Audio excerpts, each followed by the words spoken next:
Eric Berger, welcome to the Astro Ben podcast. How are you? I'm doing great, Ben. Thank you. Awesome. What time is it where you are? I don't know where you are. I know you're in America, but whereabouts are you? It's 11 o'clock, so it's, I think, 6 hours behind the UK. Okay, cool. So what have you got going on this week? You got a particularly busy week or just another day at the office? Well, there's always a lot going on, but this week is highlighted by the New Shepard crew launch on Wednesday, where William Shatner is going to go to space for a couple minutes and then come back to Earth. And then on Saturday, there's the Lucy launch, the NASA's asteroid mission, and all kinds of other news as well. So it's just another, but the space beat never really sleeps. It's gotten increasingly interesting and involved.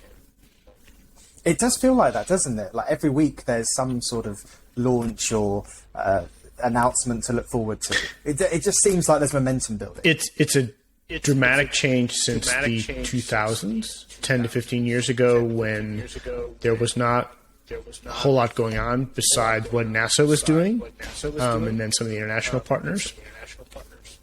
And today, there's all this commercial activity in the United States. There's a lot more activity by China, by India, and some other emerging players. And so it's just, space has gotten much more interesting in terms of all the things that are going on. So how long have you been interested in space? Is it something that started from childhood? Yeah, it was something that started from childhood.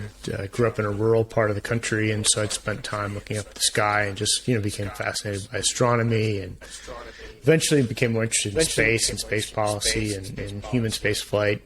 And then for the last 15 years or so, I've covered the industry really closely, and that, started with NASA, but quickly evolved into being as interested or more interested in commercial space. Yeah, so you are the senior space editor at Ars Technica. Apologies. For those of the listeners that may not have heard of Ars Technica, what is it? How long's it been going? Yeah, and it's more than 20 years old, and it's basically a specialty tech and science news website. It's owned by Condé Nast. And I had worked at the Houston Chronicle for about 15 years in Texas. And that's, of course, where Johnson Space Center is located. And so space was a big part of the beat that I covered for the Chronicle. And I left in 2015 to go work for Ars because they offered me an opportunity to write about space full-time and focus entirely on what I was interested in, which was less NASA and more so sort of efforts to accelerate the human in commercial expansion into space. And so I've been writing about space, for about 15 years and very intensely for the last 5 or 6 years at Ars Technica. So you studied astronomy first and then did a master's in journalism. So was that when those kind of potential careers collided and you thought, space journalism, that could be a thing? Yeah, it was originally more science journalism. I studied astronomy in college because that's what I was really interested in, and it just became pretty clear that if you're going to become a world-class astronomer, you have to A, be really, really, really good at calculus and physics, and B, you have to really specialize. And I was interested in a lot of different things, and I had always liked to write, and so I just decided in the middle of my senior year that I would finish my astronomy degree and then move on to write about science more so than do science itself. So what does your job involve? Do you have to go and physically see lots of launches and speak to people in the industry? Does it involve a lot of traveling? It involved a fair amount of traveling before the pandemic, and it's picked up a little bit since then. But I've worked from home since 2015, so a lot of my job can be done over the phone or email or things like that. I mean, I still travel probably 6 or 8 times a year, but most of my job entails really understanding what's going on in space, and what's new and novel and what people should care about, and then getting beyond press releases and really telling the truth about what's actually happening, how inept certain government programs are, and then trying to figure out which space companies are for real and which are full of hype.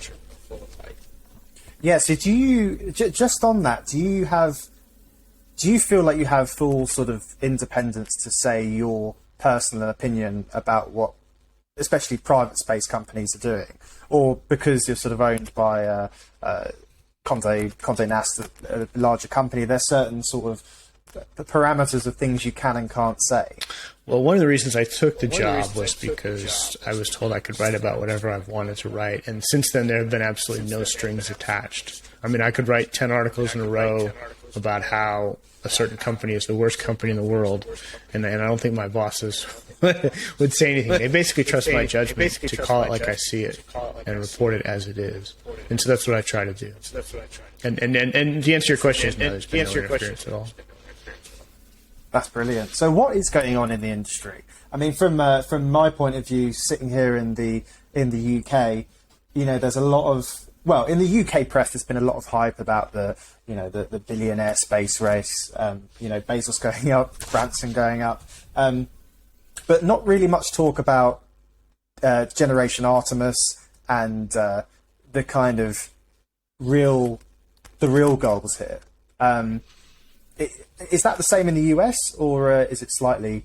Well, are the US slightly more up to date? I think in the US it's kind of like the UK in that the coverage of space is certainly not among the major news issues for the general public, and so it becomes more newsy when you get personalities involved, so Sir Richard Branson or Jeff Bezos or Elon Musk. That certainly elevates the coverage of space, and so that's why I think there's been a lot of focus this summer on Branson and Bezos going to space.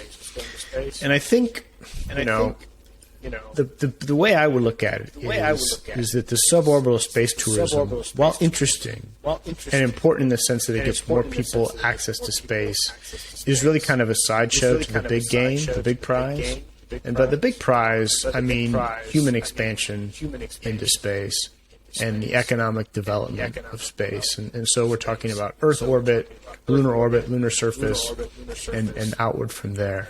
And that is not an area that Virgin Galactic or Virgin Orbit, well, certainly not Virgin Galactic, is sort of working in. Virgin Orbit is putting small satellites into space. These are the Branson companies. It's an area that Jeff Bezos would like to become involved in, but he's at least 2 to 3 years away from playing any role at all, in terms of launching an orbital rocket. And then, the one company that's actually really delivering that area is SpaceX. And, it's been interesting to me to watch them take a back seat actually this summer, certainly in July and August when the Branson Bezos stuff was happening, But the one company that's actually sort of putting stuff into orbit and making a difference and actually has become NASA's most important contractor is SpaceX. And so, you've got the suborbital space tourism industry, and then you've got NASA and its international partners, which want to go back to the moon. And you've got China, which has its moon program. And then you've got SpaceX, which is kind of out there saying, okay, we'll support NASA and its moon program, but we're also, our bigger picture goal is to go to Mars. And so if we set the suborbital, business to the side, you've really got this focus on deep space exploration involving humans for the first time since Apollo. And you've got new players. You've still got NASA, like NASA's trying to do NASA things, but then there's China, and then there's private space, principally SpaceX, but they're not alone in terms of playing a bigger role. So it's not really one player this time, it's 3 players. Yeah, so that brings us on quite nicely to Liftoff, which is your book telling the inside story of SpaceX. So have you been following them since day one in some capacity? Actually, I must confess, I really wasn't following them in the Falcon 1 days. And speaking principally here from 2002 to 2008, which was the first 6 years of the company and the period that the book really focuses on. I had heard of them. I was vaguely aware that they were building a rocket, but they were not a big part of my coverage back then. Space was part of the science group that I had at the Chronicle, and so I was focused mostly on NASA because I was in Houston, and they were flying out the space shuttle missions and so forth. And so, no, I mean, when I went back and researched the book, I obviously knew the basic story of 3 failures before the success, but all of the details were new to me, and so it was really fun to look at those and sort of open up that story for the first time to my eyes.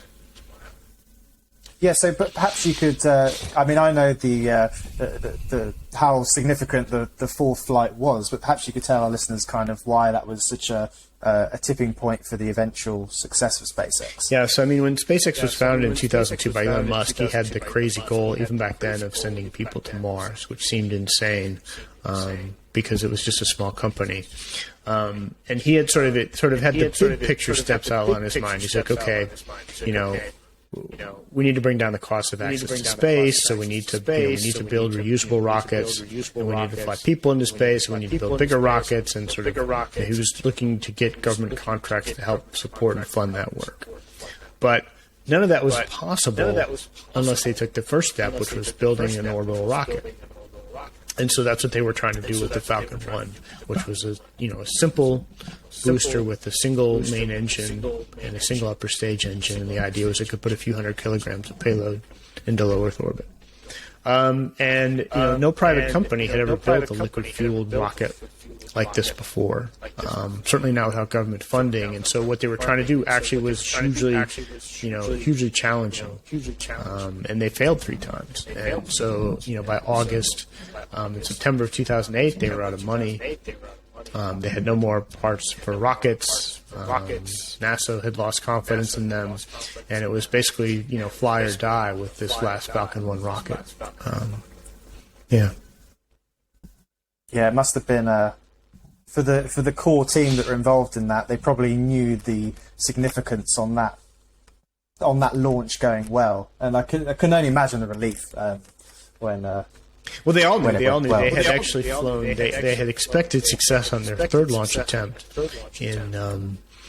at the beginning of August in 2008, and that rocket had failed, like at the stage separation between the first and second stages, and so they were on this remote island in the Pacific, wondering even if they were going to have airfare to come back to LA, because the company's financial situation was dire. So they all knew the stakes with the final rocket, the fourth flight.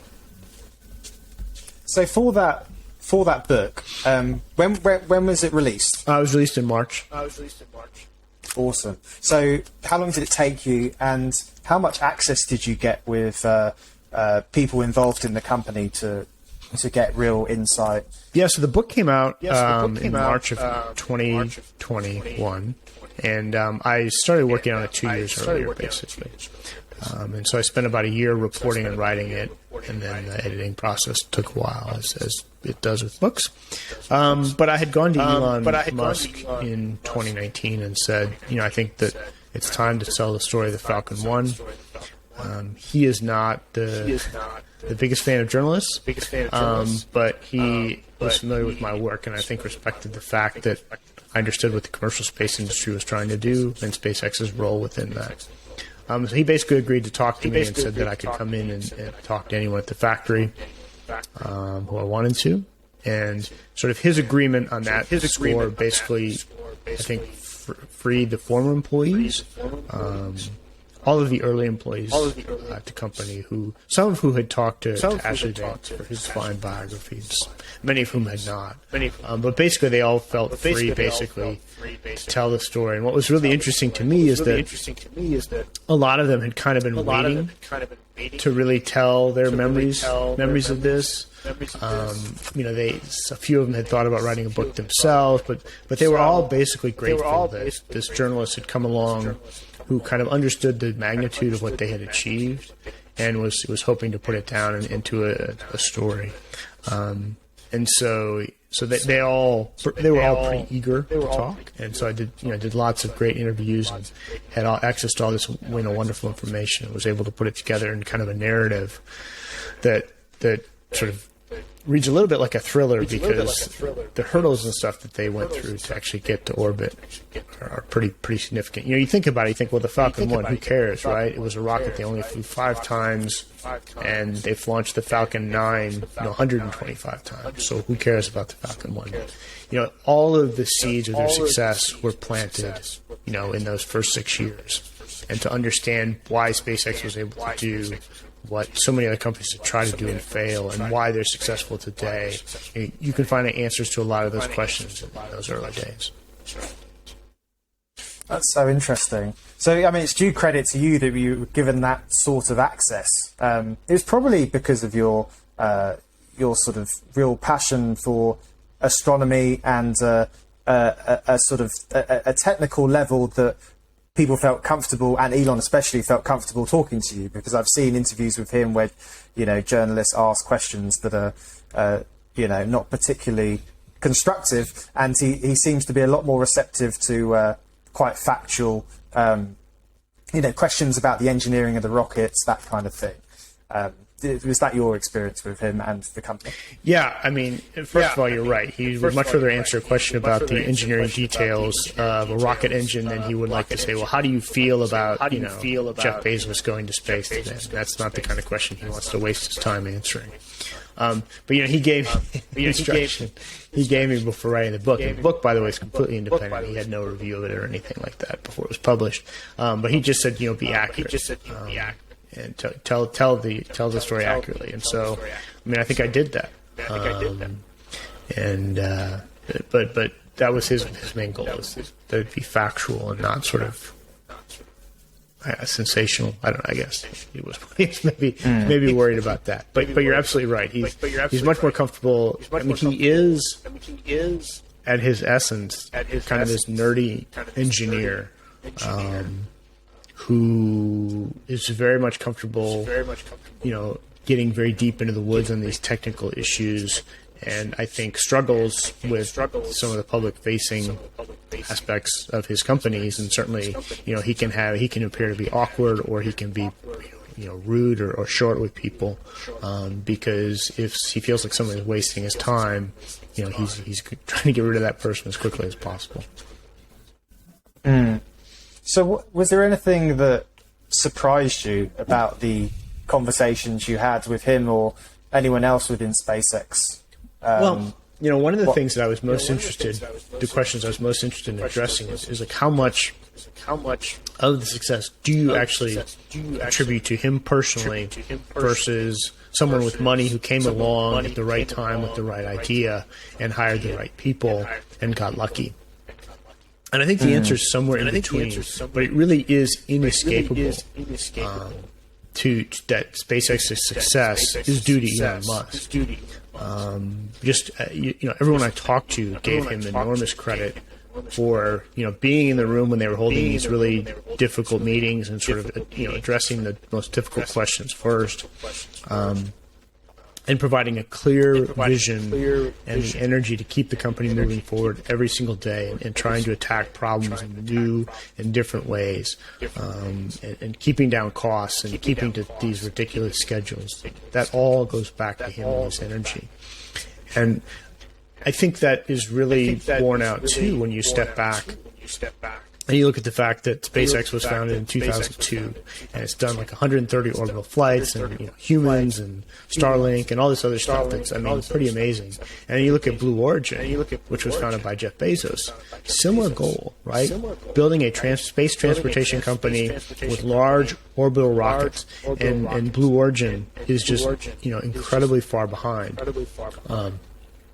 And so I think you look at that and you say, well, what's the biggest difference? And the biggest difference is that Elon Musk has been involved in SpaceX, from day one, and invested a lot of time and effort into that company, making sure it's a success. And Jeff Bezos is spending, one afternoon a week involved with Blue Origin.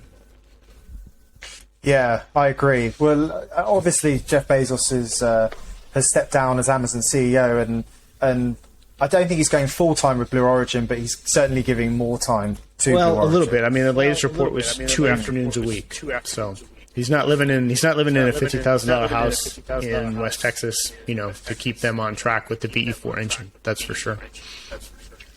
That's true. Yeah, I heard about that. I can't really get my head around that. Why would Elon Musk live in a $50,000 house? Is it to sort of...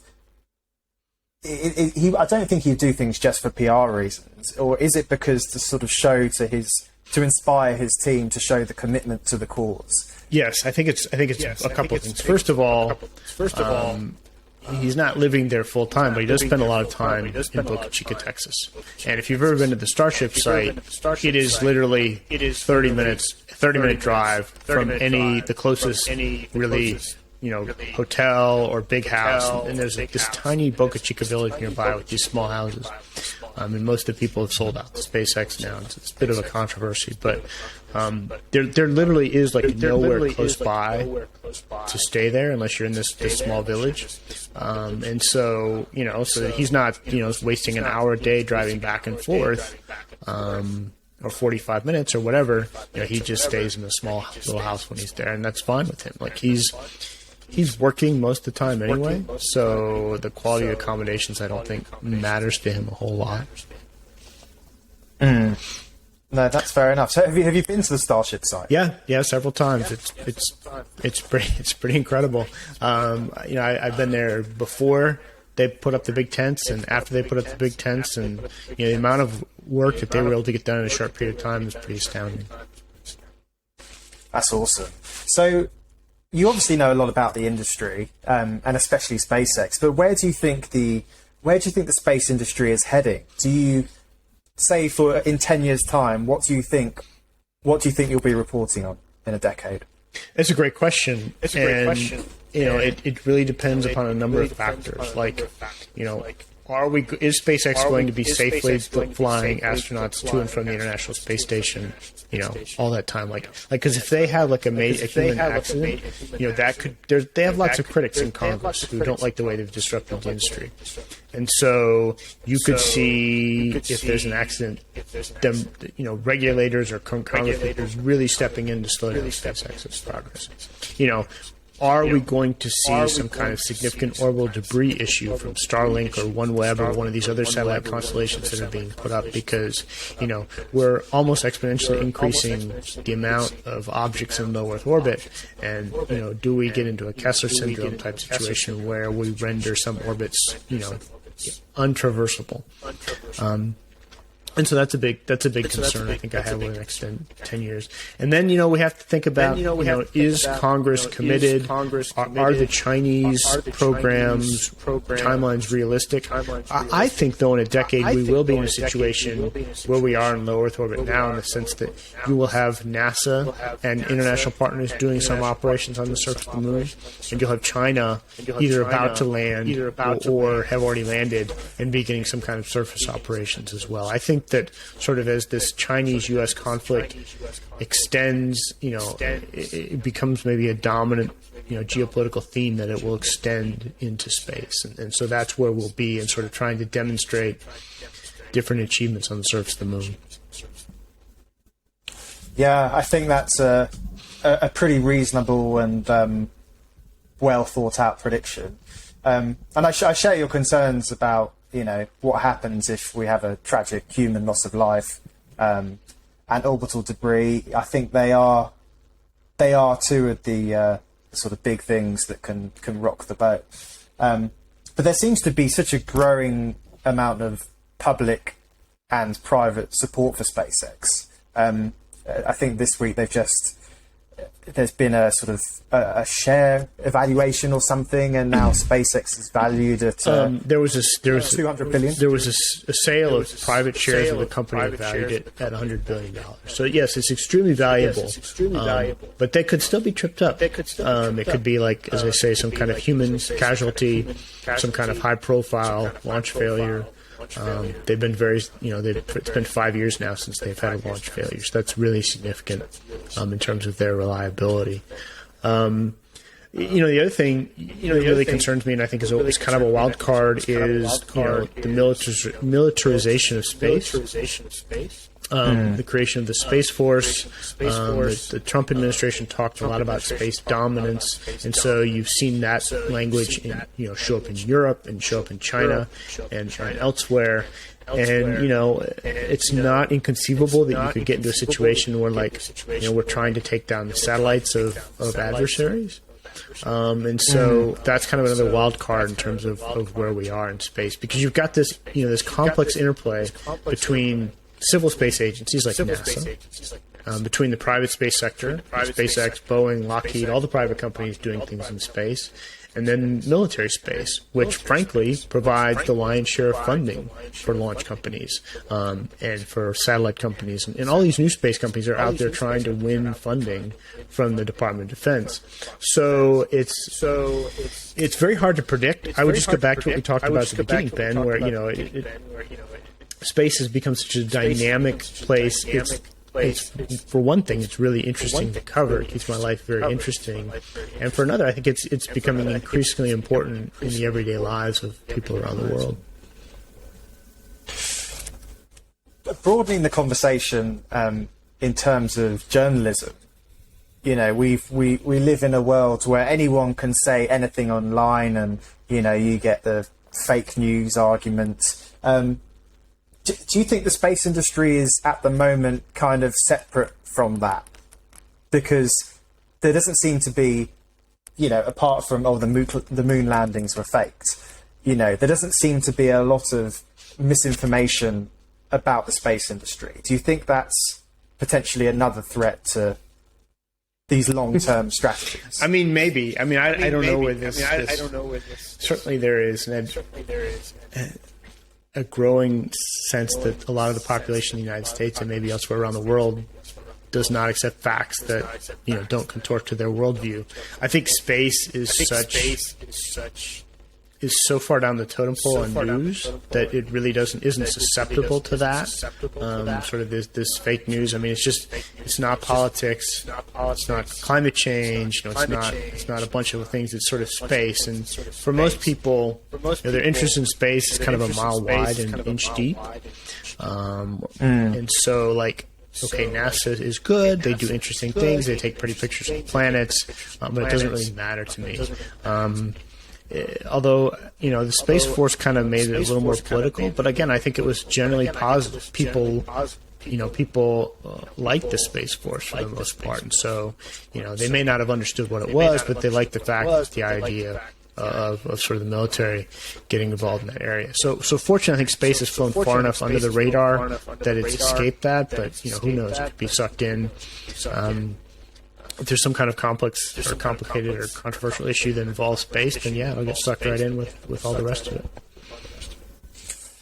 Yeah, so I haven't read the book yet. I was gonna order it, but my laptop died last week, which I think I told you about. So I think I'm going to reorder it. So I don't know where the story ends. It obviously starts with Falcon 1, but where in the timeline of SpaceX does Liftoff bring us up to? Well, Liftoff. Essentially, the first 11 chapters takes you from 2002 to 2008. So it basically ends with the successful launch of the Falcon 1 and what that entails for the company's future. And then the last chapter sort of covers the last decade in space history. But it's really very much focused on those early years and the key players who got SpaceX off the ground. And the big question is do you think there'll be another book? Do you think you'll be doing another book? Yes, I do. And what does that depend on? Does that depend on people reading it, or the book has been an enormous commercial success? So I'll be writing a follow up to it. Fantastic. So what do you think Elon's final chapters are going to be like? Do you think he's going to be dying on Mars but not on impact?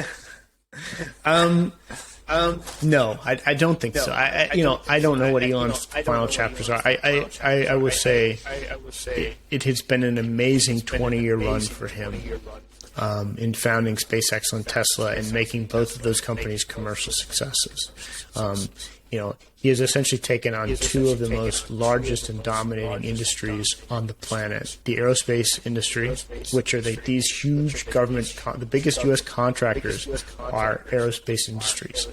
And he's taken the automotive industry, which is not just Ford and Chevy. It's all the brands in Japan and around the world. And he's been successful in both those areas. And so he has worked incredibly hard over the last 20 years.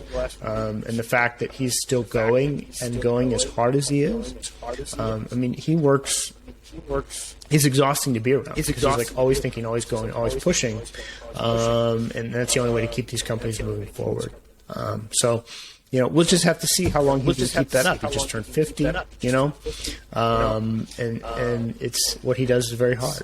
So here's hoping to good health for him. Absolutely. Well, it's hard not to be a bit of a fanboy when it comes to Elon Musk. But I do think he's very underappreciated. He gets a lot of stuff thrown at him in the media for, saying the wrong thing on a podcast. But actually, we are lucky to have people like him alive at the same time as us.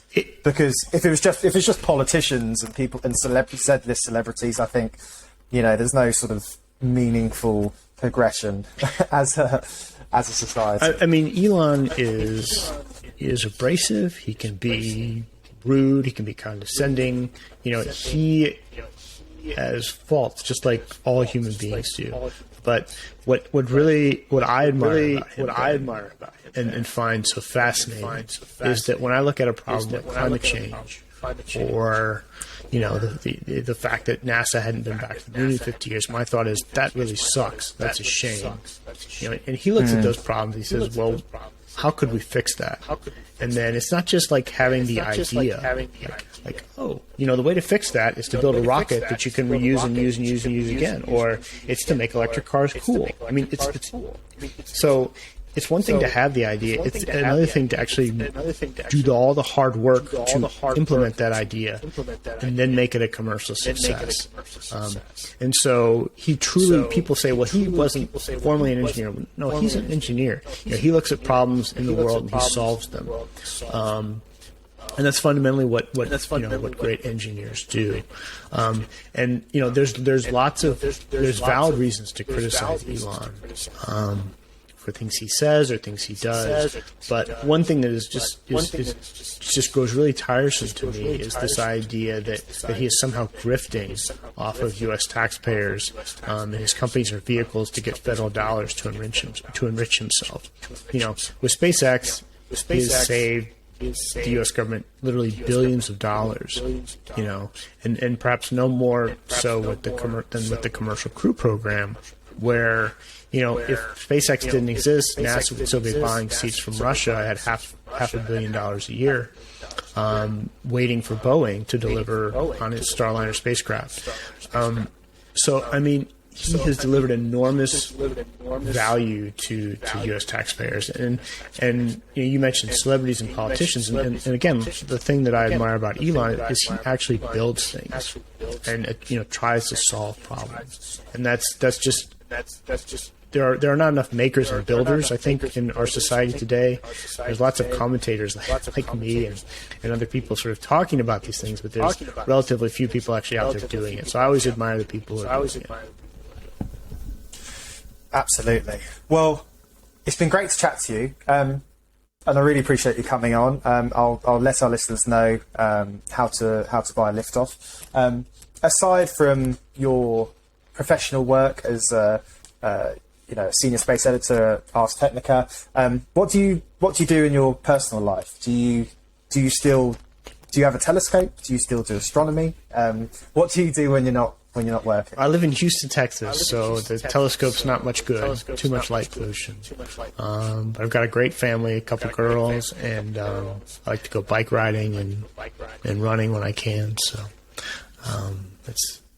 but I stay busy with work. Between writing books and writing about space, there's a lot going on.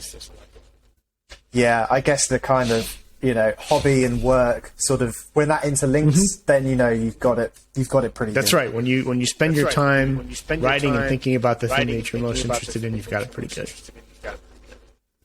Absolutely. Eric Berger, thank you very much. My pleasure, Ben.